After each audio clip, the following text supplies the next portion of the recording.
नमस्कार दोस्तों, बहुत बहुत स्वागत है आपका अपने चैनल स्टडी 92 पर। मेरा नाम अमरीश कुमार। दोस्तों, आज मैं आप लोगों के सामने परिवहन लेकर आया हूं। दोस्तों, परिवहन एनसीईआरटी के बुक में एक चैप्टर के तौर पे नहीं, एक टॉपिक के तौर पे है और बीटीसी यानी कि बीटीसी और भारतीय भवन में यह एक क्या है, एक चैप्टर है दोस्तों। तो चैप्टर है, तो चैप्टर कौन सा है? तो परिवहन है, यानी कि अध्याय 3 है दोस्तों, लेसन 3 है दोस्तों। परिवहन को हिंदी में हम बोलते हैं परिवहन और इंग्लिश में क्या बोलते हैं? ट्रांसपोर्ट। दोस्तों, ट्रांसपोर्ट के नाम आप जानते हैं क्या होता है? ट्रांसपोर्ट यानी कि सामान को एक जगह से दूसरी जगह पहुंचाना, इस ट्रांसपोर्ट का काम होता है दोस्तों। लेकिन हम हिंदी में आए हैं तो हिंदी में परी का अर्थ क्या होता है दोस्तों? परिवहन। तो परी का दोस्तों अर्थ होता है बाहरी और वहन का अर्थ होता है ढोना, यानी बाहरी सामान को ढोना दोस्तों। जैसे कि एक रेल है, रेल जो होता है, ट्रेन होता है, ट्रेन को क्या करते हैं हम कि एक जगह से शुरू होता है, यानी कि चलते हैं पटना से शुरू होता है, पटना में पैसेंजर चढ़ा यानी पब्लिक चढ़ा और उसे उतरना होता है वो सिवान, उतरना होता है वो छपरा, तो एक जगह से दूसरी जगह गए ना। तो उसी प्रकार हमारे शरीर में भी और पेड़ पौधे में भी और जंतुओं में भी एक परिवहन होता है, जो एक जगह से वस्तु को दूसरी जगह ले जाना, यानी एक जगह से दूसरी जगह तक पहुंचाना परिवहन का कार्य होता है। यानी हमारे शरीर में जो भी अवशिष्ट पदार्थ हैं, यानी कि कोई भी सामान हमारे शरीर के लिए हानिकारक है, उसे क्या करना? दूसरी जगह तक पहुंचाना, यह होता है परिवहन। उसी तरह पेड़ पौधे में भी परिवहन होता है, एक जगह से दूसरी जगह तक पहुंचाना। दोस्तों, हम चलते हैं परिवहन की मूल परिभाषा पे। तो परिवहन का मूल परिभाषा क्या होता है दोस्तों? कि उपयोगी पदार्थों का उनके मूल स्रोतों से शरीर के प्रत्येक कोशिका तक पहुंचाने तथा अनुपयोगी और हानिकारक पदार्थ को कोशिकाओं से निकालकर गंतव्य स्थान तक पहुंचाने की क्रिया को पदार्थ का परिवहन कहलाता है।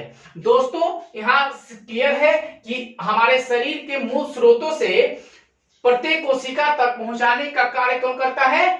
तो परिवहन करता है। और हानिकारक जितने भी हमारे शरीर के पदार्थ हैं, उन्हें निकालकर गंतव्य स्थान तक पहुंचाने की क्रिया परिवहन का होता है दोस्तों। ठीक है, तो परिवहन और है इस टॉपिक रखा है मैंने कि पदार्थों के परिवहन की व्यवस्था सभी जीवों में रहती है। दोस्तों, परिवहन की व्यवस्था हर जीवों में होता है, मनुष्य में होता है, पेड़ पौधे में होता है, छोटे छोटे जानवर में होता है। यह किसमें परिवहन की व्यवस्था होती है? सभी जीवों में परिवहन की व्यवस्था होती है। उसके बाद दोस्तों हम चलते हैं कि पौधों में परिवहन। आज हम लोग जान लेंगे पौधों में परिवहन होता क्या है। तो दोस्तों, इसी प्रकार हम जानते हैं कि परिवहन, पौधे में परिवहन दो प्रकार के होते हैं, एक कोशिकीय परिवहन और दूसरा होता है बहुकोशिकीय परिवहन। दोस्तों, यहां हम मान सकते हैं कि एक कोशिकीय पौधा और दूसरा होता है बहुकोशिकीय पौधा।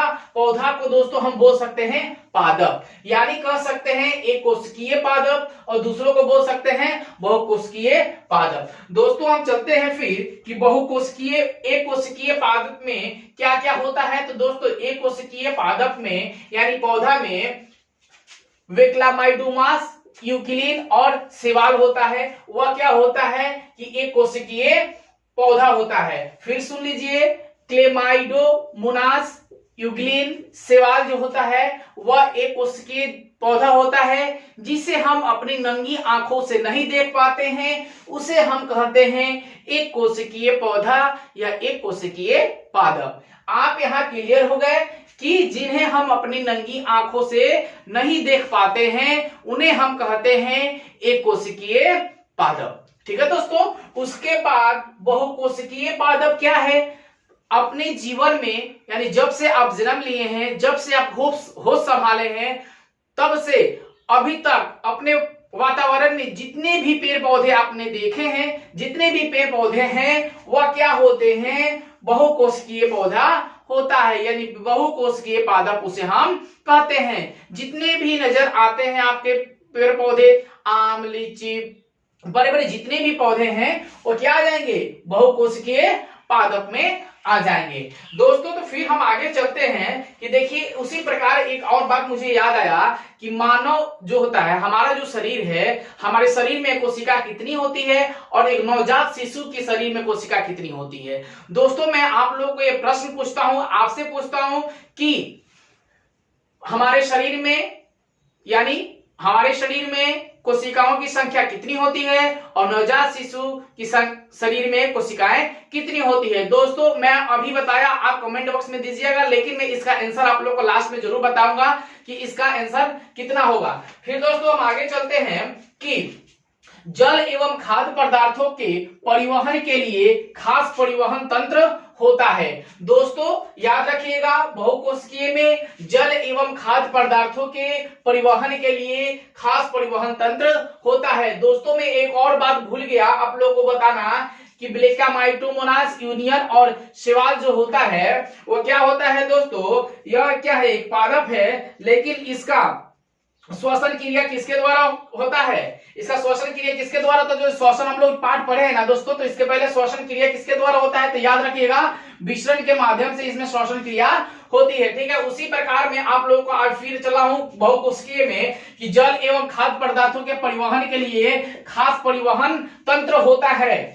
फिर दूसरा पॉइंट है दोस्तों, विसरण की क्रिया से लंबे वृक्षों में जड़ से लेकर पत्तियों तक की दूरी तय नहीं की जा सकती। इस तंत्र के संवहन उत्तक लंबी नलिकाओं के रूप में होता है जिन्हें जाइलम एवं फ्लोएम कहते हैं। दोस्तों याद रखिएगा, बहुकोशिकीय जो है वो क्या होता है, उसका वृक्ष जो होता है बहुत लंबा होता है और लंबा होने के बावजूद उसमें संवहन क्रिया क्या होती है, पूरी ढंग से नहीं हो पाती है। इसलिए दो चीज की आवश्यकता होती है। कौन कौन सी चीज की आवश्यकता होती है, जाइलम और फ्लोएम की आवश्यकता होती है। अगर जाइलम और फ्लोएम रहेंगे तभी पौधे में संवहन क्रिया होगी, पौधे हरे दिखाई देंगे और अपना खाना भोजन खुद बनाएंगे। लेकिन कब बनाएंगे, जब उन्हें दो तंत्र की आवश्यकता होती है, कौन, जाइलम और फ्लोएम तंत्र की। तो चलिए दोस्तों, फिर जाइलम और फ्लोएम तंत्र के जाने से पहले मैं आप लोगों को बता दूं एक बात कि मनुष्य के शरीर में कितने कोशिकाएं होते हैं, तो याद रखिएगा 6 अरब।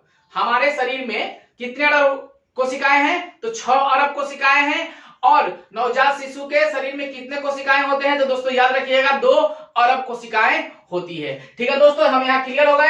अब हम आगे की ओर चलते हैं कि जाइलम और फ्लोएम के बारे में जान लेते हैं कि जाइलम और फ्लोएम होता क्या है। ठीक है, हाँ तो चलिए दोस्तों, फिर हम आगे जाइलम और फ्लोएम, जाइलम क्या होता है और फ्लोएम क्या होता है इसके बारे में हम जान लेते हैं। कि चलिए जाइलम के बारे में सबसे पहले हम जान लेते हैं कि जाइलम होता क्या है। तो यह जल के संवहन उत्तक भी कहलाता है। यह दोस्तों जाइलम क्या कहलाता है, जल का संवाहक उत्तक भी कहलाता है क्या, जाइलम। इसमें पाई जाने वाली वाहिकाएं एवं वाहिनिकाएं मुख्य रूप से जल एवं खनिज लवणों के स्थानांतरण में सहायक होती है। दोस्तों जाइलम में 2 तरह के वाहिकाएं होती है। कौन कौन से, वाहिकाएं और वाहिनिकाएं होती है, जो क्या करती है, जल और खनिज लवणों को स्थानांतरण करते हैं, एक जगह से दूसरे जगह पहुंचाती है। ठीक है दोस्तों, इसमें लंबी वाहिकाएं नालिका की तरह बेलनाकार होती है। इसमें वाहिकाएं कैसी होती है, तो एक बेलनाकार तरह होता है, जैसे आप बेलना देखते हैं उसी आकार की क्या होती है, एक इसमें क्या होती है, नालिका होती है। ठीक है दोस्तों, जो जड़ से लेकर पत्तियों तक जल का अखंड स्तंभ का निर्माण होता है। दोस्तों जो यह जाइलम है, बेलनाकार वाहिकाएं जो होती है वो क्या करती है कि जड़ से लेकर पत्ती तक जल का अखंड स्तंभ, जल का अखंड स्तंभ का क्या करती है, निर्माण करती है। वह होता है क्या, जाइलम। तथा जल में घुलित खनिज पदार्थों को जड़ तक पत्तियों तक पहुंचाने का भी कार्य जाइलम करती है।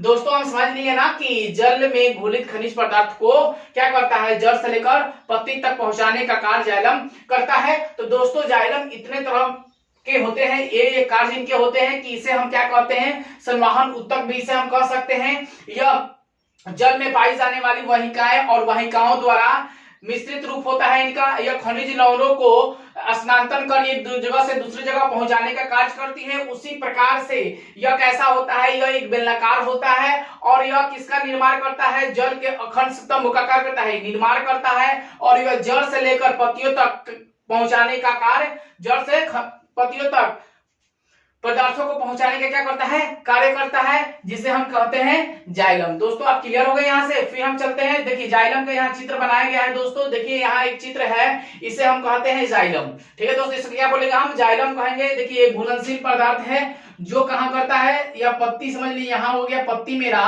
तो यहाँ मान लीजिए हम जड़, तो यह पत्ती से लेकर जड़ तक पहुंचाने का कार्य कौन करता है, तो यह होता है जाइलम काम करता है। जो क्या होता है, जैसे हम क्या कहेंगे, जाइलम कहेंगे। ये जाइलम का नामांकित चित्र है दोस्तों, इसको जरूर बना लीजिएगा। यह चित्र आपको जो दिखाई दे रहा है वह होता है क्या, फ्लोएम का। किसका है दोस्तों, फ्लोएम का चित्र है दोस्तों। इसको हम क्या बोल देंगे, देखिए यहाँ एक चित्र दिया, ऐसे दिया गया है, बनाया गया है। इसको हम क्या बोलेंगे, इसको हम बोलेंगे चालिनी, चालनी नलिका इसको बोलेंगे दोस्तों। इसको क्या बोलेंगे दोस्तों, चालनी नलिका बोलेंगे। ठीक है दोस्तों। उसके बाद जो होता है, नहीं सॉरी दोस्तों, इसको चालनी नलिका, यहाँ जो होता है ये वाला जो है, ये वाला पदार्थ जो है, ये वाला दोनों, उसको बोलेंगे चालनी नलिका। ठीक है, इसको बोलेंगे छिद्र। इसको क्या बोलेंगे दोस्तों, छिद्र बोलेंगे। ठीक है, सॉरी मिस्टेक हो गया था। ये जो लाइनिंग दिखाई दे रहा है आपको, उसको बोलेंगे छिद्र, और इन दो को बोलेंगे हम क्या, चालिनी नलिका है। ठीक है चलो, तो चलिए हम दोस्तों फिर चलते हैं। फ्लोएम क्या होता है कि यह संवहन बंडल का दूसरा जटिल उत्तक तथा इनमें पाई जाने वाली चालिनी नलिकाएं का मुख्य कार्य पौधे से हरे भागों में निर्मित भोज्य पदार्थों को दूसरे भागों में वितरित करना है। चालिनी नलिकाएं लंबी तथा नालिका के समान होती है, इनमें अनेक छिद्र होते हैं तथा यह पौधे में एक सुक्रोज के रूप में खाद्य पदार्थों का स्थानांतरण होता है। दोस्तों फिर मैं आप लोगों को क्लियर डिफिनेशन दे देता हूं कि यह एक क्या है, संवहन बंडल है। ठीक है दोस्तों, इसका दूसरा नाम क्या है, जटिल उत्तक। इसका दूसरा नाम क्या है दोस्तों, जटिल उत्तक है। यह इसमें पाई जाने वाली क्या होती है, एक चालनी नलिकाएं होती है। ठीक, जो मुख्य कार्य क्या करती है, पौधे को हरे भागों तक पहुंचाने या भोज्य पदार्थों को पहुंचाने का क्या करती है, कार्य करती है। तथा इसमें एक चालनी नलिकाएं होती है जो लंबी तथा समान होती है। इनमें अनेक छिद्र, छोटे छोटे क्या होते हैं, अनेक छिद्र होते हैं तथा पौधों को सुक्रोज रूप से खाद्य पदार्थों का स्थानांतरण करता है। ये एक जगह से दूसरे जगह पौधों को क्या करता है, स्थानांतरण करता है। उसे ही हम क्या कहेंगे, फ्लोएम कहेंगे। दोस्तों यहाँ आप समझे कि जाइलम यह है और फ्लोएम यह है। अब मैं आप लोगों को जाइलम और फ्लोएम में अंतर स्पष्ट कर दूं। तो चलिए दोस्तों हम फिर चले आए हैं जाइलम और फ्लोएम में अंतर लेकर। दोस्तों जाइलम और फ्लोएम में अंतर याद रखिएगा क्योंकि बोर्ड में बार बार पूछा करता है। ठीक है दोस्तों, तो चलिए हम आगे चलते हैं कि इसकी जाइलम में हम चलते हैं कि इसकी कोशिकाएं मृत होती है। दोस्तों याद रखिएगा कि जाइलम की कोशिकाएं क्या होती है, मृत होती है, मरी हुई होती है, और फ्लोएम की कोशिकाएं क्या होती है, जीवित होती है।